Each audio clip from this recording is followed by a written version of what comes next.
মাননীয় সরকার দলীয় সংসদ সদস্য যে প্রস্তাবটি আজকে এখানে উত্থাপন করেছেন সে প্রস্তাবের বিষয়ে আপনার আগে দৃষ্টি আকর্ষণ করছে মাননীয় স্পিকার। মাননীয় স্পিকার, আপনি সেদিন বলেছিলেন বিরোধী দলীয় নেতার যে প্রস্তাব সেই প্রস্তাবটার ব্যাপারে আপনি নিজে বলেছিলেন যে যদি আইন প্রণয়ন সংক্রান্ত কোনো বিষয় হয় তাহলে সেটাকে প্রস্তাব আকারে এখানে উত্থাপন করা যায় না। সেদিন বিরোধী দলের ব্যাপারে আপনি যে কথাটি বলেছিলেন সে কথাটি কেন সরকার দলের ব্যাপারে বলেন নাই, সেটি প্রশ্নে আপনাদের প্রশ্ন রয়েছে মাননীয় স্পিকার। মাননীয় স্পিকার, এই ক্ষেত্রে আমাদের একটা বক্তব্য আছে মাননীয় স্পিকার। বিরোধী দলের নেতা যে প্রস্তাবটি উত্থাপন করেছিলেন সেটা আইন প্রণয়ন সংক্রান্ত কোনো ইস্যুতে ছিল না মাননীয় স্পিকার, কারণ আইন অলরেডি প্রণীত হয়েছে, আদেশ জারি হয়েছে, অধ্যাদেশ জারি হয়েছে, সংবিধান সংস্কার পরিষদে আমরা শপথ গ্রহণ করেছি। আইনের কোনো প্রসঙ্গ এখানে ছিল না, বরং যে আইন হয়েছে সেটাকে বাস্তবায়নের প্রশ্ন এখানে ছিল মাননীয় স্পিকার। আরেকটি কথা মাননীয় স্পিকার আপনাকে বলতে চাই, মাননীয় ডেপুটি স্পিকার এখানে ছিলেন, আর একজন সংসদ সদস্য মুজিবুর রহমান ইকবাল, তিনি একটি মুলতবি প্রস্তাব এখানে উত্থাপন করেছিলেন। সেই মুলতবি প্রস্তাবের ব্যাপারে সিদ্ধান্ত কি সেটা না জানিয়ে পরের প্রস্তাব এখানে দেওয়া হলো মাননীয় স্পিকার, সেই বিষয়টা আপনার কাছে আমরা জানতে চাই মাননীয় স্পিকার। মাননীয় স্পিকার, আমরা একটা কথা খুবই স্পষ্ট করে বলতে চাই, মাননীয় সংসদ সদস্য যে প্রস্তাবটি এখানে উত্থাপন করেছেন সেখানে তিনি বলেছেন যে জুলাই সনদ রাজনৈতিক সমঝোতার দলিল, সেটা সংবিধান সংশোধন পরিবর্তন আইন প্রণয়ন এই বিষয়গুলোর কথা তিনি সেখানে বলেছেন এবং বলেছেন এটা বাস্তবায়নের পথরেখা কি হতে পারে সেই নিয়ে আজকের এই মুলতবি প্রস্তাব। মাননীয় স্পিকার, আপনার মাধ্যমে আমি তাদেরকে জানিয়ে দিতে চাই যে আজকে যে প্রস্তাবটি তিনি এখানে উত্থাপন করেছেন সেই প্রস্তাবটি উত্থাপন হওয়ার যোগ্য প্রস্তাবই নয় মাননীয় স্পিকার। মাননীয় স্পিকার, আমাদের যারা সরকার দলীয় সংসদ সদস্যরা আছেন তারা যে স্মৃতি বিস্মৃত হয়ে গেছেন সেই বিষয়টা আমাদেরকে কষ্ট দেয় মাননীয় স্পিকার। আমাদের মনে রাখা প্রয়োজন 31শে জুলাই যেদিন ঐকমত্য কমিশনে সংস্কারের প্রস্তাবনাগুলো নিয়ে আলোচনা কনক্লুশন হলো, সেই দিনই সেই বৈঠকেই বাস্তবায়নের বিষয় নিয়ে কি আলোচনা হতে পারে সেটা নিয়ে সকল রাজনৈতিক দল আমরা সেখানে প্রস্তাব উত্থাপন করেছিলাম। জুলাই সনদ কিভাবে বাস্তবায়ন করা হবে সেটা নিয়ে সেই ঐকমত্য কমিশনে আলোচনা সমাপ্ত হয়েছে। সেই আলোচনার ফলাফল আজকে বিএনপি মানতে চায় না, এই কারণে আজকে বিএনপি ব্যাক স্পেস চেপে তারা পেছনের দিকে তারা ফিরে যেতে চায় মাননীয় স্পিকার। মাননীয় স্পিকার, সংস্কারের বিষয়ের যে ঘোড়া সেই ঘোড়া অনেক দূরে গিয়ে গেছে, সেই ঘোড়াকে এখন লাগাম পরানোর চেষ্টা করছে সরকার দলীয় সদস্যরা মাননীয় স্পিকার। মাননীয় স্পিকার, সংস্কারের যে পুরো বিষয়বস্তু এখানে জুলাই সনদ, আদেশ, অধ্যাদেশ, গণভোট, সংবিধান সংস্কার পরিষদ এই 5টা ধাপ রয়েছে মাননীয় স্পিকার। আজকে এখানে যারা সরকার দলীয় সংসদ সদস্যরা আছেন মাননীয় স্পিকার, তারা আদেশের কথা বলেন না, তারা অধ্যাদেশের কথা বলেন না, তারা গণভোটের কথা বলেন না, তারা সংবিধান সংস্কার পরিষদের কথা বলেন না, তারা শুধুমাত্র জুলাই সনদের কথা বলেন। ওই জুলাই সনদ, যেই জুলাই সনদটা শুধুমাত্র তাদের পক্ষে জুলাই সনদ উইথ নোট অফ ডিসেন্ট। মাননীয় স্পিকার, মাননীয় স্পিকার, একটা কথা এখানে স্মরণ করে দেওয়া প্রয়োজন, 17 অক্টোবর জুলাই সনদ এই সংসদ ভবনের বাইরে স্বাক্ষর করা হয়েছিল। তার পূর্বে ঐকমত্য কমিশন কর্তৃক আমাদেরকে যে জুলাই সনদের কপিটা দেওয়া হয়েছিল মাননীয় স্পিকার, এই জুলাই সনদের কপির মধ্যে আপনি কোনো পয়েন্টে দেখবেন না সেখানে কোনো নোট উল্লেখ আছে মাননীয় স্পিকার। কিন্তু আমাদের সরকার দলের মাননীয় স্বরাষ্ট্রমন্ত্রী এবং মাননীয় আইনমন্ত্রী তারা বারংবার একটা নোটের কথা উল্লেখ করেন, সেই নোটটা হচ্ছে অবশ্য কোন রাজনৈতিক দল বা জোট তাদের নির্বাচনী ইশতেহারে উল্লেখপূর্বক যদি জনগণের ম্যান্ডেট লাভ করে তাহলে তারা সেই মতো ব্যবস্থা গ্রহণ করতে পারবে। এই যে নোটের বিষয়বস্তুটি জুলাই সনদের মধ্যে অন্তর্ভুক্ত করা হয়েছে মাননীয় স্পিকার, এই বিষয় নিয়ে ঐকমত্য কমিশনে কোনো আলোচনা হয় নাই। ঐকমত্য কমিশন আমাদেরকে যে জুলাই সনদের খসড়া প্রণয়ন করেছিল সেই খসড়ার মধ্যে এটা ছিল না। কোনো একটা দল বা কোনো একজন ব্যক্তি এই সংসদ প্লাজার সামনে এসে নিজের মতো করে এই নোটটি সেখানে অন্তর্ভুক্ত করেছিল যাতে জাতির সঙ্গে প্রতারণা করা যায় মাননীয় স্পিকার।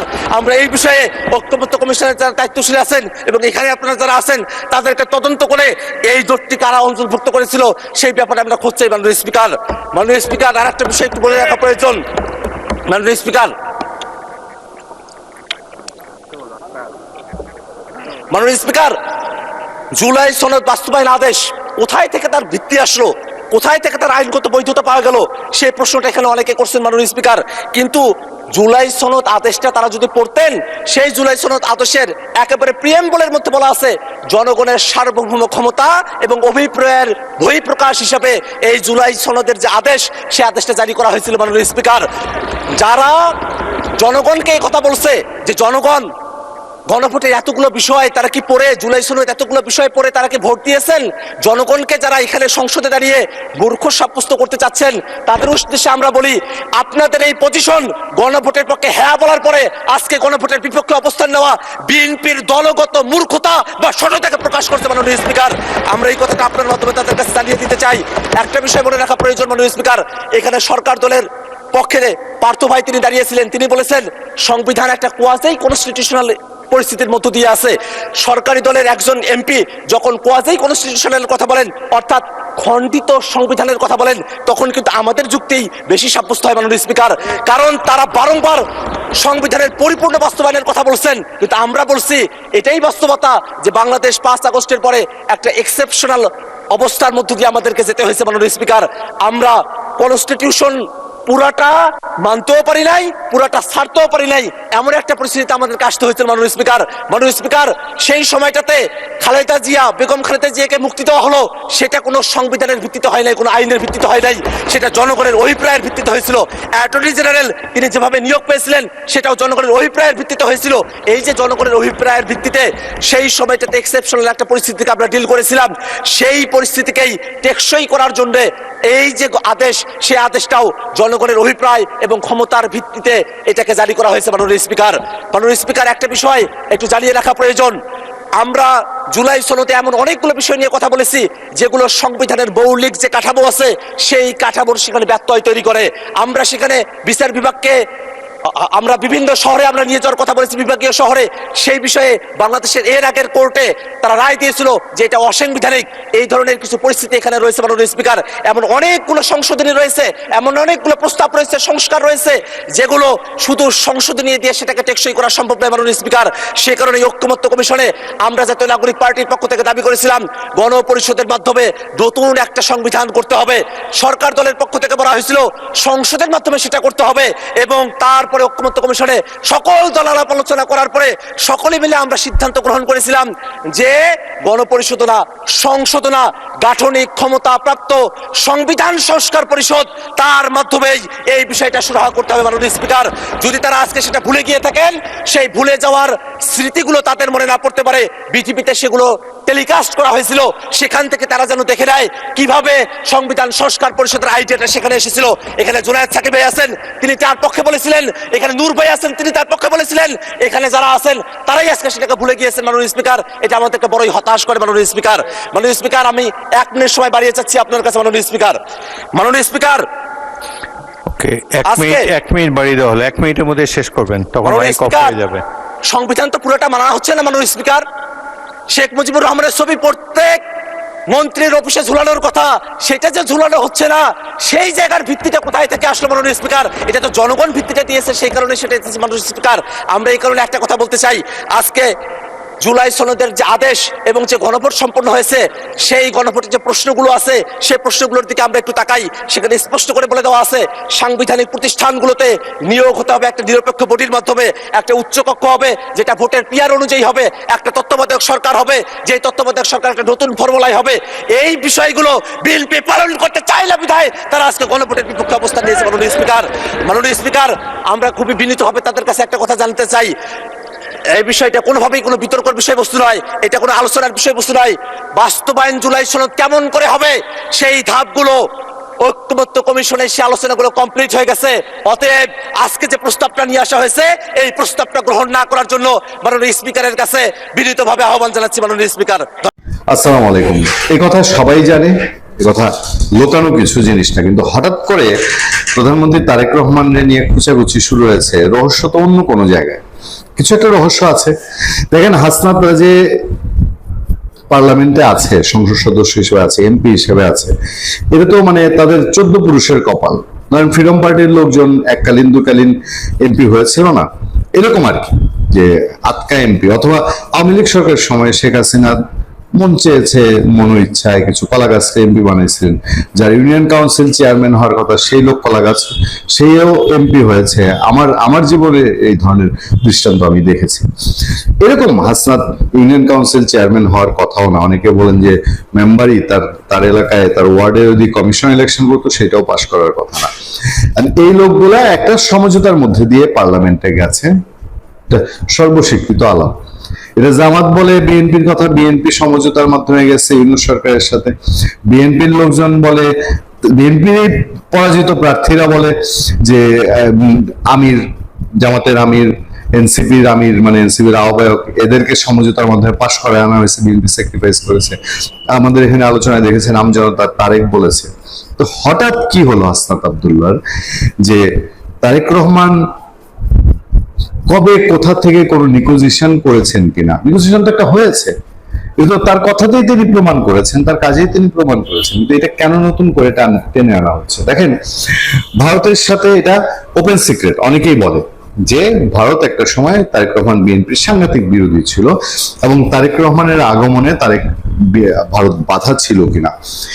প্রসঙ্গ ওঠে আমেরিকার কথাও, যে আমেরিকার তৎকালীন আমেরিকার রাষ্ট্রদূত ব্রিটেনিস তার বার্তা ফাঁস যেটা করেছিল, সেই তার বার্তা যেটি ফাঁস হয়েছিল ইউক্যালিসের প্রকাশ করার নথিতে, সেখানেও জানা গিয়েছিল যে আমেরিকারও তারেক রহমান সম্পর্কে কিছু অ্যালার্জি থাকলেও থাকতে পারে, যদিও এগুলো সবগুলো খুব যে এস্টাবলিশ সেরকম না।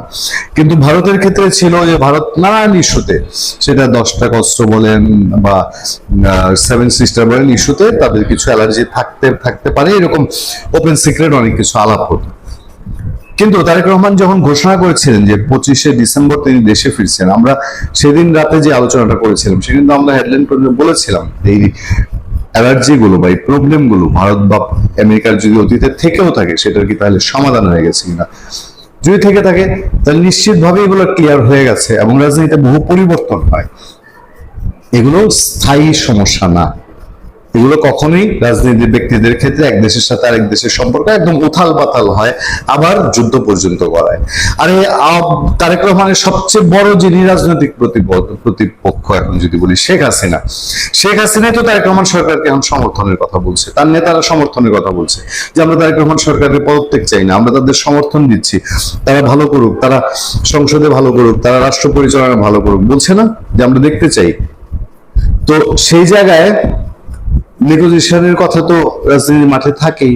এনসিপি যদি করে থাকে, হাসনাত আব্দুল্লাহ যদি করে থাকে, তারেক রহমানের ক্ষেত্রে কিছু হয়েছে, কিন্তু হঠাৎ করে তারেক রহমানকে এই খোঁটাটা কেন হাসনাত আব্দুল্লাহ দিলেন সেটাই বুঝতে পারছি না।